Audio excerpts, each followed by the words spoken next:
जम्मू काश्मीरमध्ये पुलवामामध्ये जे भारतीय सैनिक आपले जात होते त्याच्यावर भ्याड हल्ला करून अतिरेक्यांनी त्या हल्ल्यामध्ये आपले सैनिक वीरगती प्राप्त झाली, शहीद झाले। अतिशय दुर्दैवी घटना होती। आपल्या देशासाठी लढणारे सैनिक अतिरेक्यांच्या भ्याड हल्ल्यामध्ये शहीद झाले, परंतु त्यांचं जे बलिदान आहे ते व्यर्थ जाणार नाही।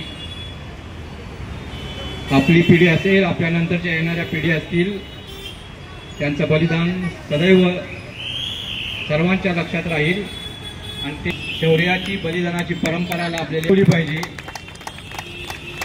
सिद्धेश आणि त्यांच्या सहकाऱ्यांनी आज हा श्रद्धांजलीचा कार्यक्रम आयोजित करून